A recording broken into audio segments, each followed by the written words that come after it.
दोस्तों, अगर आप जिम जाएं, 1 घंटा वर्कआउट करें, घर आए, मिरर देखें, तो आपको क्या दिखेगा? आपकी बॉडी बिल्कुल वैसी की वैसी होगी। अगले दिन आप फिर जिम जाएं, फिर वर्कआउट करें, फिर घर आकर मिरर देखें, तो आपको क्या दिखेगा? आपकी बॉडी बिल्कुल वैसी की वैसी होगी, कोई फर्क नहीं पड़ा होगा। तो आपको लगेगा कि इतनी मेहनत करने का तो कोई फायदा नहीं हो रहा, तो क्या आप जिम जाना छोड़ देंगे?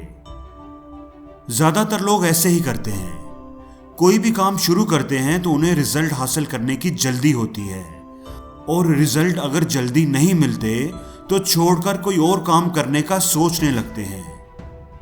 या फिर आपको लगेगा कि जिम जाना अच्छी बात है, जाना चाहिए, मेहनत करनी चाहिए, मुस्तकिल मजाजी से ये काम करते रहना चाहिए, इससे फायदा होगा, और आप करते रहेंगे, जिम जाते रहेंगे, तो एक दिन आपकी बॉडी की शेप बनना शुरू हो जाएगी, आपके मसल्स दिखने लगेंगे।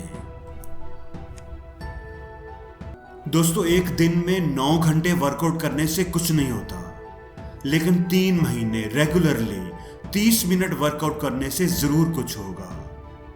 इसलिए दोस्तों, जिंदगी में ये बात याद रखें, जो काम भी आप करें उसमें कंसिस्टेंट रहें, क्योंकि कंसिस्टेंसी मुस्तकिल मजाजी कामयाबी की बुनियाद है।